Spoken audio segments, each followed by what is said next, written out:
Hello and नमस्ते to the new episode of learn with अस।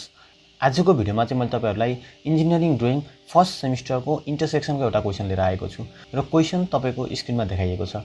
यो क्वेशनमा हाम्रो एउटा ट्रायंगुलर प्रिजम जुन हामीले टप भ्यूबाट पत्ता लगाउन सक्छौं, त्यो ट्रायंगुलर प्रिजमसँग सिलिन्डर इन्टरसेक्ट भएको छ। सिलिन्डर कहाँबाट देखिन सक्छ त? यो साइड भ्यूबाट हेर्नु भने सिलिन्डर देख्नुहुन्छ।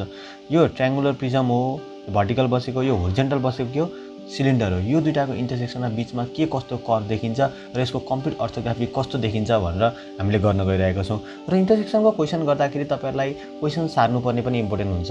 र यो क्वेशनमा चाहिँ म त्यति क्वेशन सार्ने कुरातिर धेरै फोकस हुन्न, म इन्टरसेक्सनतिर मात्र फोकस हुन्छु। क्वेशन तपाईहरुले सार्दाखेरि चाहिँ मात्र के ख्याल गर्नुस् भने यो सेन्टर लाइन र यहाँ जुन एक्सिस बनाउनुहुन्छ यो सेन्टर लाइन एकै ठाउँमा परेको ख्याल गर्नु होला। यो सेन्टर लाइन पोजिसन गरेर यहीँको सेन्टर लाइनमा आएको, यो यसरी यो सेन्टर लाइन आएको ख्याल गर्नुभयो भने तपाईलाई क्वेशन सार्न केही पनि गाह्रो हुँदैन। र क्वेशन सारिसकेपछि तपाईसँग यति रेडी हुन्छ। यतिमा के हुन्छ भने क्वेशन सार्दा म फेरि एकचोटि तपाईलाई रिपिट गरे। पहिला यो सर्कल बनाइदिनुस्। सर्कल बनाइसकेपछि यो सर्कलका पोजिसन लिएर जानुस्। यो सेन्टर लाइन जान्छ, यसको तलपट्टि पनि सेन्टर लाइन लिएर जानुस्। हो, यो दुईटा लैसकेपछि तपाईलाई सजिलो हुन्छ। यो सेन्टर लाइन यहाँ लानु भयो भने यो सेन्टर लाइनको मुनि 35 मुनि चाहिँ यो लाइन बनाउने हो भन्ने थाहा हुन्छ, 60 को लाइन बनाउने हो भन्ने थाहा हुन्छ। त्यो बनाइसकेपछि फेरि यो बीचको लाइन बनाएर यसलाई पोजिसन गरेर तल लानु भयो भने अब त्यो ट्रायंगल बनाउने ठाउँ पाउनुहुन्छ। अथवा पहिला फ्रन्ट भ्यू नबनाइकन यो सर्कल बनाएपछि म टप भ्यूमा जान्छु भन्नुभयो भने पनि यो पोजिसन यसरी यहाँ लिएर जानुस्। यहाँ लाइन बन्छ, यो लाइनको 26 माथि जानुस्। 26 माथि गइसकेपछि यहाँनिर चाहिँ बीचमा यहाँनिर चाहिँ एउटा 60 को लाइन तान्नु। 60 को लाइन तानेपछि त्यसको बीच एउटा कुनै पोइन्ट बनाउनुस्। त्यसपछि यो इक्विलेटरल ट्रायंगल हो। यहाँबाट यहाँसम्मको कम्पासले डिस्टेन्स लिएर यता काट्न सक्नुहुन्छ। इक्विलेटरल ट्रायंगल बनिसकेपछि यसलाई पोजिसन गरेर माथि लानुस्। यो लाइन बन्छ। यो लाइन बनिसकेपछि फेरि यताबाट पनि सेन्टर लाइन आएको हुन्छ। यो सेन्टर लाइनको मुनिपट्टि आएर यो लाइन बनाउनुस्। हो, त्यसपछि तपाईले यहाँ पोजिसन ल्याउनुहुन्छ। यो लाइन यिनीहरु सबै बनाउनको लागि तपाईलाई त्यति गाह्रो हुँदैन। त्यति अर्थोग्राफिकको लागि यति क्वेशन कपी गरेपछि तपाईको यति रेडी हुन्छ। अब हाम्रो काम के हो त भने जहिले पनि प्रिजममा त जेनेरेटिङ लाइनहरु भनेको कि होरिजन्टल कि भर्टिकल मात्र हुन्छ। त्यस्तो प्रब्लम हामीलाई केही पनि हुँदैन। मात्र के गर्ने, साइड भ्यूमा पोइन्टहरु नेमिङ गर्ने र त्यो साइड भ्यूका पोइन्टहरुलाई टप भ्यू र फ्रन्ट भ्यूमा खोज्ने हो। टप भ्यूमा खोज्न केही पनि गाह्रो हुँदैन। टप भ्यूमा त तपाईको यही ट्रायंगलको पेरिफेरीमा पर्ने हो, टेन्सन केही नै हुँदैन किनभने यो प्रिजम हो। तर अलिकति गाह्रो भनेको तपाईको फ्रन्ट भ्यूमा इन्टरसेक्सन कर्वमा आउने हो। भनेपछि अब त्यही यो साइड भ्यूमा यो सर्कलका पोइन्टहरु बनाउनुस्। त्यो पोइन्टहरुलाई फ्रन्ट भ्यूमा खोज्नु। त्यसको लागि के गर्नु पर्यो, सुरुमा सर्कललाई मैले 12 भागमा डिभाइड गरे। 12 भागमा डिभाइड गरेर यसलाई नेमिङ गरे। मलाई सजिलो हुन्छ नेमिङ गर्ने। नेमिङ तपाईको कम्पल्सरी चाहिँ होइन, तर तपाईलाई सजिलोको लागि तपाईले नेमिङ गर्न सक्नुहुन्छ। अब पालो पोइन्टहरुलाई झार्नुस्। टप भ्यूमा ठोक्काउने, फ्रन्ट भ्यूमा लिएर जाने, फेरि फ्रन्ट भ्यूमा पोइन्ट खोज्ने हो किन। सपोज मैले 1 भन्ने पोइन्टलाई पहिला पत्ता लगाउन खोजेँ भने 1 पोइन्टलाई के गर्छु त, तल लान्छु। यहाँ ठोक्काएँ, यहाँ पुगिन मेरो 1 यहाँ पुग्यो। त्यसपछि यो 1लाई माथि लिएर जाउँ। यो 1लाई मैले माथि लिएर गएँ। हो, 1 मेरो माथि गयो। त्यसै गरी यहाँ पनि ठोकेको छ 1 त। 1 यसरी आउने भने यहाँ पनि ठोकिन्छ। भनेपछि यसलाई पनि माथि लिएर गएँ। हो, अब यताबाट आएको 1 हेरौँ त। यताबाट आएको 1 भनेको एउटा यहाँ पाइयो, 1 तपाईको यहाँ आयो। यतापट्टि पनि हेर्ने हो भने तपाईले त्यही 1 चाहिँ अर्को साइडतिर चाहिँ यो ठाउँमा आउने रहेछ। भनेपछि 1 भेट्यो। अब 1 आइसकेपछि 2 को लागि लानको लागि त्यसपछि यो सबै होरिजन्टललाई मैले एकैचोटि लएर राखेँ। अहिले पछि काम लाग्छ मलाई। अब 2 को लागि लैजाउँ। 2 यसरी गयो, यहाँ एउटा यहाँ ठोक्या छ, एउटा यहाँ ठोक्या छ। टप भ्यूमा हेर्ने भने यो 2 यही हो, तर टप भ्यूमा सबै पेरिफेरीमा पर्ने बेला हाम्रो टेन्सन केही पनि छैन। फ्रन्ट भ्यूमा खोजौँ। यो माथि लानुस्, यसलाई पनि यहाँबाट माथि लानुस्। दुईटालाई माथि लाने भने यो लाइनमा कतै 2 पर्नु पर्यो, यता पनि यो लाइनमा कतै 2 पर्नु पर्यो। अब यहाँबाट होरिजन्टल लिएर आउनुस्। फेरि होरिजन्टल 2 ल्याउनु भने कहाँ आयो त? एउटा 2 यहाँ आयो, अर्को 2 मेरो यहाँ आयो। के आयो? 2 पनि मेरो सक्यो। अब 2 भइसकेपछि 3 को लागि गरौँ। 3 को लागि तल लैसकेको छु, यसरी लछु। यहाँ ठोक्या छ 3। त्यसपछि यता हेर्ने भने यहाँ ठोक्या छ। यो दुईटालाई माथि लिएर जानु पर्यो। यो दुईटालाई माथि ल्याएपछि यताबाट मैले 3 लिएर आएँ भने यो होरिजन्टल लाइन आउने भयो। यहाँ एउटा भयो, यहाँ एउटा भयो। 3 पनि आयो मेरो। है, अहिलेसम्म मैले के निकालेँ? यो मेरो 1 हो, यो मेरो 2 हो, यो मेरो 3 हो। यता पनि हेऱ्यो भने 1 2 3 भयो।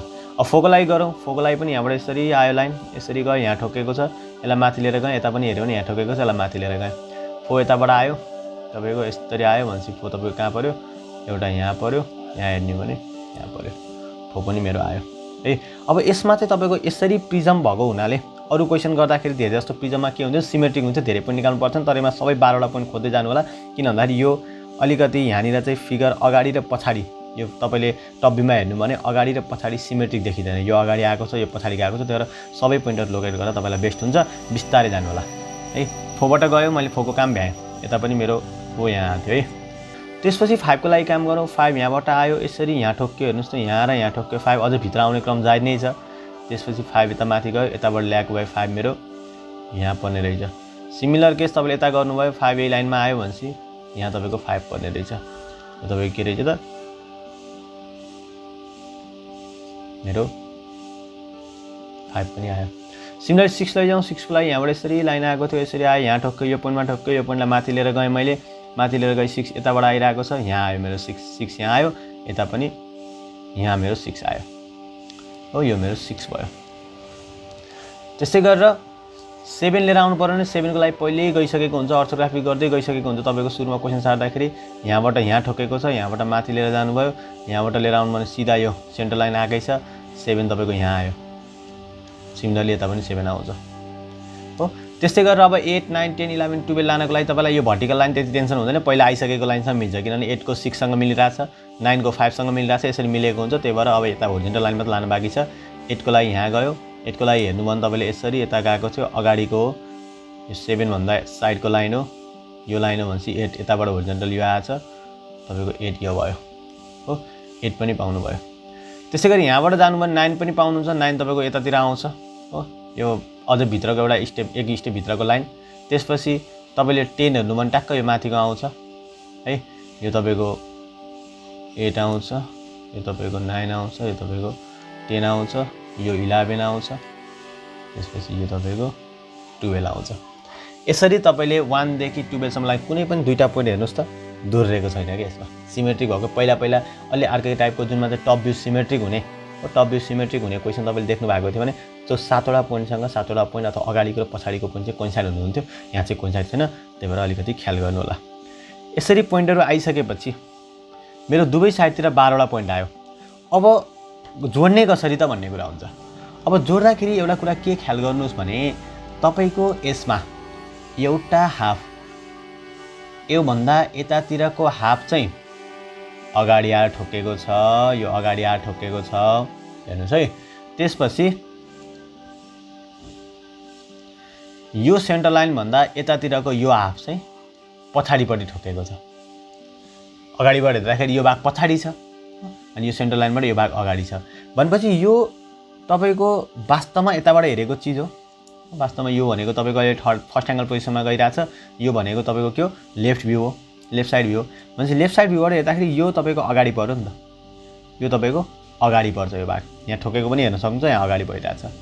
भनेपछि यति चीजले बनाएको यो 4 5 6 7 8 9 10 ले बनाएको कर्व चाहिँ देखिन्छ। त्यसपछि यो पछाडीको 1 2 3 4 अनि यो 10 11 12 ले बनाएको कर्व चाहिँ के हुन्छ त, हिडन हुन्छ। त्यो कुरा ख्याल गर्नु होला। भन्नु मतलब के हो, तपाईको यहाँ देखि यो 10 देखि यो जुन कर्व छ, यहाँ बनेको कर्व चाहिँ सोलिड हुन्छ। त्यसपछि यो भन्दा यो कर्व चाहिँ तपाईको हिडन हुन्छ। सिमिलरली यता पनि अगाडि बनेको कर्व यो सोलिड हुन्छ, यो पछाडी बनेको कर्व के हुन्छ, हिडन हुन्छ हो। यो कुरा ख्याल गर्नु होला। र यदि तपाईं अझै पनि कन्फ्युज हुनु भएको छ भने यसै भिडियोको लास्टमा चाहिँ मैले तपाईलाई यसको 3D मोडल पनि राखिदिएको छु र त्यो 3D मोडललाई अब्जर्भ गर्न पनि सक्नुहुन्छ। अब यति गरेपछि हामीलाई यहाँ के हुन्छ भन्ने कुरा थाहा भयो। अब मैले जोइन गरेँ, अगाडिको यतिलाई मैले सोलिड गरेँ, पछाडिको डार्क, सिग्नलले त पनि त्यही गरेँ। अब मेरो बाँकी के रह्यो त भने यहाँबाट आएको पोजिसन त यो भित्र यहाँसम्म आयो, ओके न। यो तपाईको लाइन त भित्रसम्म आउने भयो भनेपछि तपाईको यहाँसम्म डार्क लाइन आउनु पर्ने भयो, यहाँसम्म डार्क लाइन आउनु पर्ने भयो, यो भित्र यहाँसम्म आयो नि त, इन्टरसेक्सन हुँदाखेरि त भित्र यहाँसम्म आउनु रहेछ, यति तपाईको डार्क आउनु पर्यो, एउटा कुरा। अर्को कुरो तपाईको साइड भ्यू पनि मैले यसलाई कम्प्लिट गर्ने बाँकी छ मेरो। कम्प्लिट द अर्थोग्राफिक भनेको हुन्छ क्वेसनमा साइड भ्यू कम्प्लिट नगरिकन आउने हाम्रो बानी हुन्छ, साइड भ्यू कम्प्लिट गर्न नबिर्सिनु होला। साइड भ्यू कम्प्लिट गर्न अब चाहिने जति पोजिसन लिएर जाउँ, यो पोजिसन लानु पर्यो, यो पोजिसन लानु पर्यो। अब यो ट्रायंगलको साइडबाट हेर्दाखेरि देखिने भनेको यही यति डिस्टेन्सको रेक्टेंगल हो, त हाम्रो माथि गइसकेको छ है, माथि गइसकेको छ। माथिको हाइटको लागि यहाँ भयो, यति हाम्रो रेक्टेंगल आयो। अब एउटा यहाँनिर हिडन लाइन पनि बाँकी छ। यो केसमा चाहिँ यहाँनिर हिडन लाइन देखिन्छ। किन देखिन्छ त भन्दाखेरि यो जुन एज छ नि, यो एज त तल गएको छ, यो एज त तल छ नि त, यो एज भनेको त यो लाइन हो। अनि यो लाइनमा तपाईको कुनै पनि सोलिड आएर ठोकेको छैन, यो एजलाई केही पनि टच गरेको छैन। यो सोलिडले टच नगरिसकेपछि यो एज त जस्ताको तस्तै बाँकी छ हो, पछाडिपट्टि तपाईँको जस्ताको तस्तै यो एज बाँकी छ। त्यही भएर यहाँ चाहिँ मैले के गाउनु पऱ्यो त, मिडल लाइन गाउनु पऱ्यो। यति गरेपछि चाहिँ बल्ल तपाईँको के भयो त, एउटा क्वेसन कम्प्लिट भयो। आजलाई यति नै गरौँ, नेक्स्ट क्वेसनमा अर्को भिडियोमा लिएर आउनेछु। त्यति बेलासम्मको लागि stay tune, thank you very much.